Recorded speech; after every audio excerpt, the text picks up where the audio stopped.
Pinakandi mbongo ebele boye ndeko na ngai nazwi yango wapi situation oyo ekomelinga makasi boye kutu na deside nazonga ta Congo papa.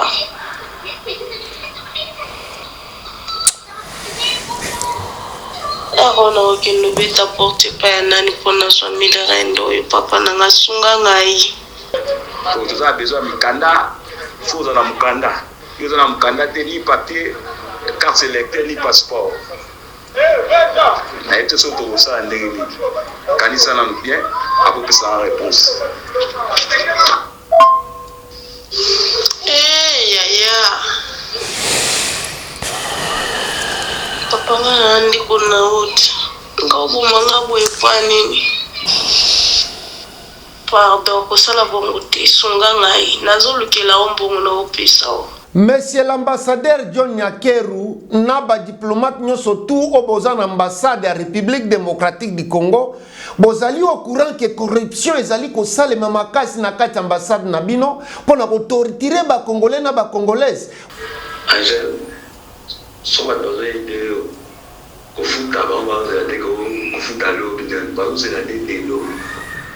Nga oya msani ya ngali l'essentiel sikoyo yosko sala oya yope pour nga zo de c'est ça on a la solution lo so bilo simbate donc tout ça quand awa nos fils à partir de 17h to kayo fils wala ko ramsus gouvernement congolais na ambassade bakosi donc esengeli balongola ambassadeur John Nyakeru très incompétent azo servir ba congolais te azo kosa ba congolais azo kosa na gouvernement congolais premier ministre ambassadeur akosi bino gouvernement congolais ambassadeur akosi bino na ambassade ke bango nde basale te bazongisa ba congolais nzoka isa bango te bango ba jouer ka rôle ya kopesa batu mikanda pe koyeba batongo baza ba congolais ou pas.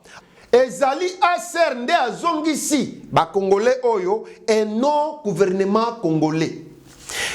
Mais aser azongisaka batu ndenge nini? Avant aser azongisa batu bato bazongaka na compte aser eza bato baza soit ba réfugié soit ba demandeur d'asile. Bondimi bozonga bakomema bino ba canceler mikanda na bino to bangunda na bino ba annuler yango. Awa bana mboka misu bazolo ba ete no esengeli ba congolais to ba étranger nyoso to baza na mikanda te bato baza illégal awa na kati Afrique du Sud bazonga na mboka na bango mais bino bo faire canceler ba ike bana mboka mikanda ke bazo zonga et komite akozonga boke zongisa bato misusu bato bazo pesa bino bambongo o esengela ki ba ayant droit baza wati siko ba ike bana mboka o ezali premier point premier volet. Il y a masolo ya rapatriement volontaire. Pour vous comprendre que le gouvernement congolais a zobi biso, a zobi bino à travers l'ambassade de la République démocratique du Congo, na kati ya Afrique du Sud, à travers monsieur ambassadeur John Nyakeru, bazobi ba congolais, bakosi biso, nzoka bazongisi na bango batute. Ba gouvernement congolais azongisa ta congolais mokote.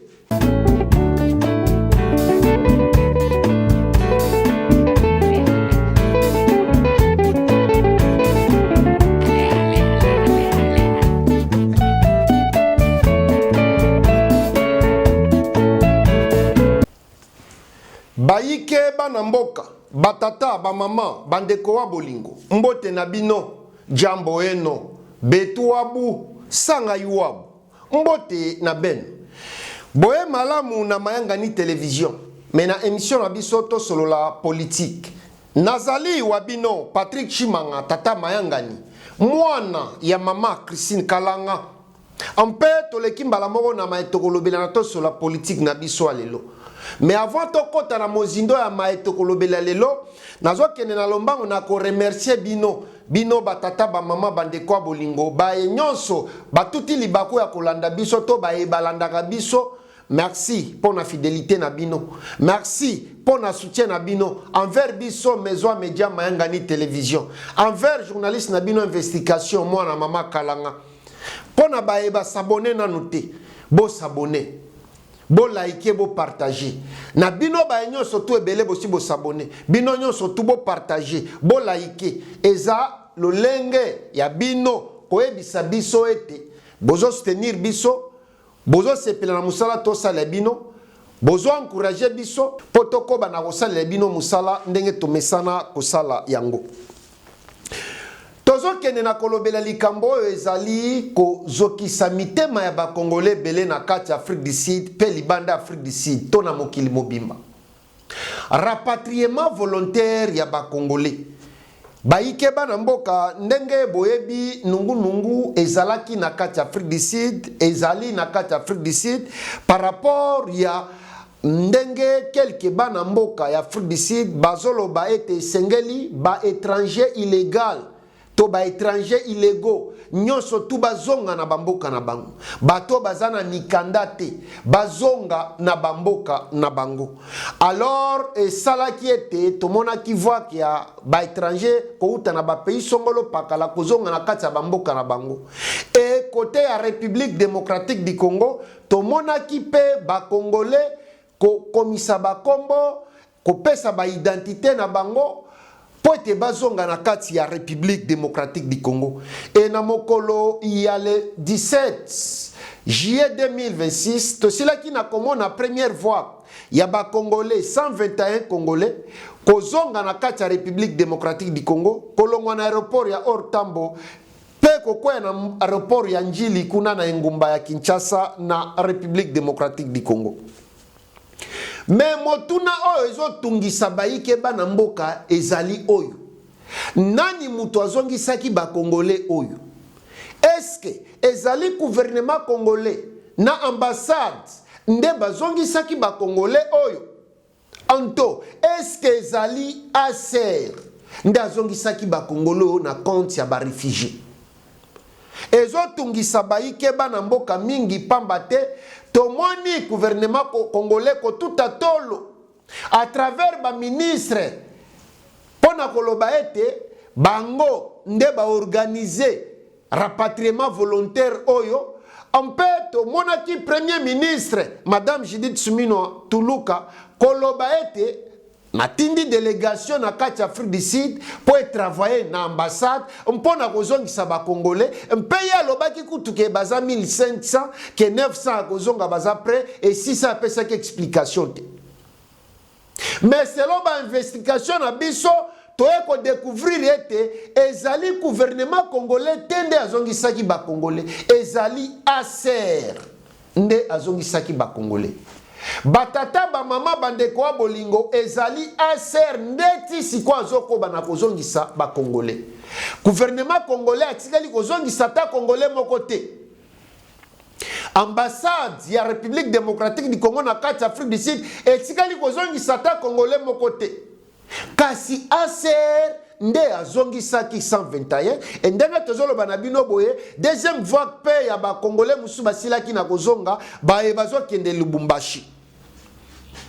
Cela veut dire ambassade na monsieur l'ambassadeur John Yakeru bakosi gouvernement congolais bapesi gouvernement congolais ba fausse information ndenge ba mesana ko pesa ba fausse information na gouvernement.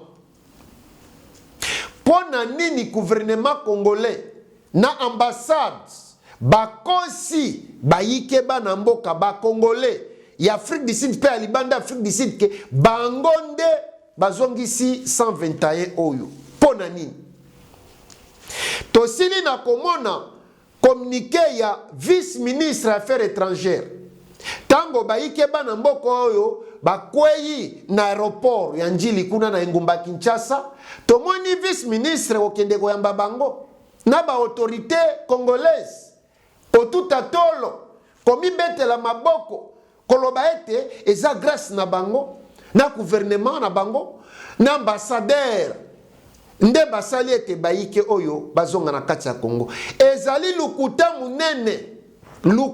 munene na compte ya ambassade ya République démocratique du Congo na compte ya gouvernement congolais babuki lukuta munene bayike bana mboka batata ba mama bandeko wa bolingo botala nanu nini bango balobaki na aéroport Njili tango bayike bana mboko bakitaki Aujourd'hui, nous accueillons nos compatriotes de retour de l'Afrique du Sud avec beaucoup de solidarité, avec solidarité et responsabilité, sous les instructions du chef de l'État, coordonnées par le gouvernement, par bien sûr Madame la Première ministre. Nous avons préparé, on va dire travaillé pour le rapatriement volontaire afin d'évacuer nos compatriotes au plus vite et qui rentrent au pays. Alors pour un premier retour volontaire, nous avons 120 compatriotes, mais majoritairement des enfants, qui sont tous accompagnés de leurs parents. Mais à Kokamwa, Bakongolais pe bandimeli bango, Bakongolais ya Afrique du Sud pe alibanda bandimeli bango, babeteli bango na maboko. Nzoka ezalaki nango lukuta munene bayikeba na mboka batata ba mama bandeko wa bolingo. Premier ministre akosami, gouvernement akosami, bolongola ambassadeur Dian Nyakeru azali incompétent. Monsieur l'ambassadeur Dian Nyakeru aza capable te ya servir ba Congolais na kati Afrique du Sud. Et apesi ba fausse information akosi gouvernement nzoka ezalaki asernde ezongisaki bayikeba na mboka. Aser azoko bana kozongisa siko mais bango bakosi pona nini? Lukuta eyaka mbangu mbangu. Mais vérité eyaka malembe malembe na mwana mama Kalanga, journaliste d'investigation avec Maison Média Mayangani télévision. Na pesi mbote na radio Lokole, na pesi mbote na Tata Sadek, Fiston Pelende, mbote bisika ozali. Donc, biso Média ya Afrique du Sud, tokei na ba investigation na biso pona koyeba est-ce que gouvernement congolais abuki lukuta pona nini? Est-ce que gouvernement congolais nde azongisi ba congolais to akosi ezali aser nde azongisi ba congolais? To découvrir que ezali aser nde azongisi ba congolais et non gouvernement congolais bayikeba na mboka. Nazo tanga nanu communiqué ya ambassade ya République démocratique du Congo na kati Afrique du Sud. Communiqué esilaki na kosalema na mokolo ya le 1er juin 2026. Et salemaki eza na signature ya ambassadeur na banzi bozomo nango na etando ike na bino. Na communiqué oyo bakomi boyi. Na kotanga nyonso tout me na kotanga ba point oyo eza essentiel pour bo comprendre lukuta ebokami wapi. Ambassade de la République démocratique du Congo près la République d'Afrique du Sud. Communiqué à l'attention de la communauté congolaise résidant en République d'Afrique du Sud. L'ambassade de la République démocratique du Congo en Afrique du Sud informe la communauté congolaise résidant en Afrique du Sud que les programmes de rapatriement volontaire des ressortissants congolais désirés de regagner la République démocratique du Congo continuent d'être mis en œuvre avec l'appui et sous la coordination du Haut Commissariat des Nations Unies pour les réfugiés, ACR en Afrique du Sud.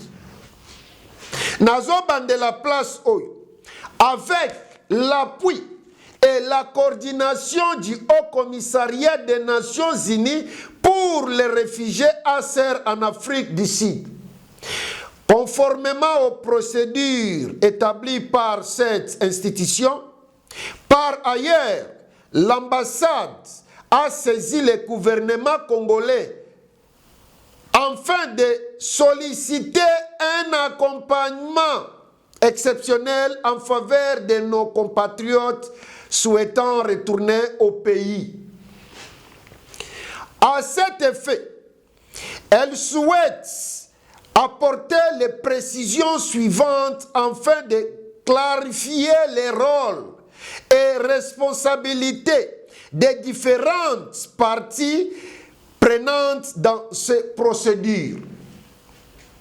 Dans ce cadre, le rôle de l'ambassade consiste exclusivement à procéder à l'identification et à la vérification des nationalités des requérants ainsi qu'à la délivrance, le cas échéant, d'un tenant lié et des passeports ou de tout autre document consulaire nécessaire à leur retour volontaire au pays. Nasuki awa. Na ebite baike bana mboka français oyo natangi obino bozo tanga ezali français akabeyaka mwanga to eza kikwik to eza ya Goma to eza français kaka ya ba français ya Paris ya Bordeaux na ba province monsieur ya France. Est-ce que nganda nazo comprendre mabe to bino nde bozo comprendre mabe to ambassade nde zo comprendre mabe.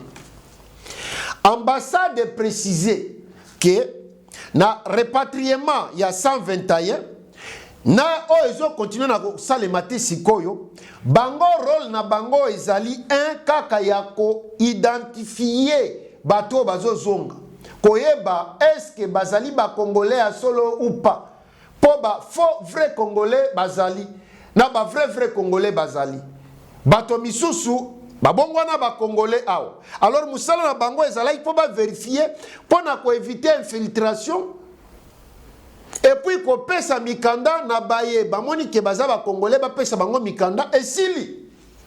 Donc ezali solo ya gouvernement congolais te, ezali pe li solo ya ambassade te. Eza aser nde azongisi baike azongisi batu ndenga mesana kozongisa. Ezali aser nde azongisi ba congolais oyo et non gouvernement congolais. Mais aser azongisa batu ndengeni. Avant aser azongisa batu bato bazongaka na compte aser eza bato baza soit ba réfugiés soit ba demandeurs d'asile. Donc bondimi bozonga ba komema bino ba canceler mikanda na bino to bangunda na bino ba annuler yango.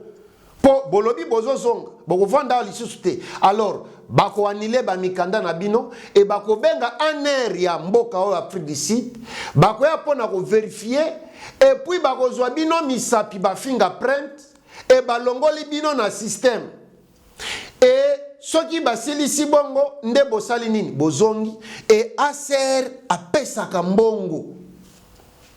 Aser soki alinga zongisa batu apesaka batu bambongo po ayebiete muto azalaki réfugié akimaki na mboka na ye mais azozonga boye soki azongi kuna esengeli topesa bango quand même quelque chose oyo kosala ete bato base débrouiller. Aser apesaka combien par personne? Bamisu balobi $1,500, bamisu balobi $1,000, bamisu balobi $500 à personne. Mais maison na bino média mayanga ni télévision tozo poussa na pembe na aser pona koyeba ba pesa ki combien ba pesa combien montant oyo exact. Mais ya kokamwa bayike bana mboka batata ba mama bandeko wa bolingo. Gouvernement congolais na ambassade bakosi. Donc esengeli balongola ambassadeur John Nyakeru très incompétent azo servir ba congolais. Azo kosa ba congolais, azo kosa na gouvernement congolais. Premier ministre ambassadeur a kosibino, gouvernement congolais ambassadeur a kosibino na ambassade ke bango nde basalete bazongisa ba congolais. Nzoka iza bango te, bango ba jouer ka rôle ya ko pesa batu mikanda pe koyeba batongo baza ba congolais ou pas. Alors, na sima ya komema bayike bana mboka oyo, banile mikanda na bango. Bakia ofondisa bango na ba hotel Songolo Paka. Mais mokolo ya kozonga na kati ya Congo baye bazalaki censé bazonga na 121 oyo bazongi te bazawati lelo basundoli bango bazwi bato ba cop bato ba 1000 rand bato ba 500 rand bato $100 $50 $100 donc quelques bato na kati ya gouvernement quelques bato na kati ya ambassade bayokani ba créer cellule na bango moko ya corruption. Ba comment torturer bato moralement. Parmi bato bakendi ba misu bazawa te siko basundoli bango na relaxa bino na bilili TV za radio te. Na problème nano un problème ça no un bato nyonso so mona bazali na ba document. Bazali na ba asala musika na bango ba document oyo ba utilisaka en Afrique du Sud. Mais ba document na minute immigration essayer déjà et canceller bango ba document nyonso. Ba kaiti na la police basali affidavit ko la bakeno to cancele mikanda na biso po to vanda susu awa te to sosonga bamboka na biso siko baye ko loger bato tant batiki bato awa siko bazo sa bato babima babimisa bato na batele baki na bandako na bango soki bakuta ina la police na nzela ki akangi bango problème yango ezani ambassadeur ata mukolo moko te depuis makambo nyonso sami na fidisi de ba désordre nyonso oyo ata mukolo moko te ambassadeur ata koleka ata kotala ata bandeko na ta na miso kaka kotupa ata moral kaka ya pamba bandeko bango oyo hotel yango oyo bandeko ba esika okende te bango oyo babengani bango police yango voilà ndeko expliquer so qu'est-ce qui ne va pas bon awa to okende ba des une semaine yango to okende ba yaki ba depuis ambassade abengaki biso ke tozo voyager toye awa d'après nga na mona eza lokola escroquerie parce que nazaki place na ngai ambassade ebengi nga na ya awa mais bana na ya awa négliger nga kabu na sana famille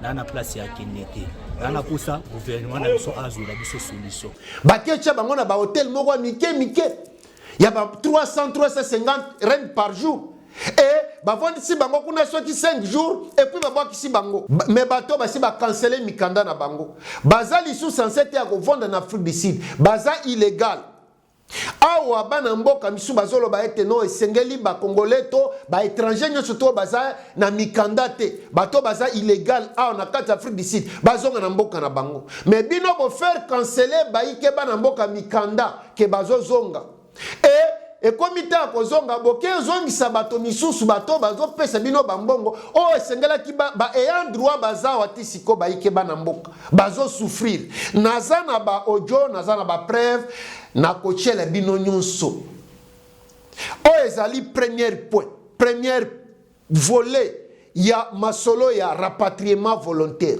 pour comprendre que gouvernement congolais azobi biso azobi bino à travers l'ambassade de la République démocratique du Congo, na kati ya Afrique du Sud, à travers monsieur ambassadeur John Nyakeru, bazobi ba Congolais, ba kosi biso, nzoka bazongisi na bango batute. Ba gouvernement congolais zongisi ata Congolais mokote.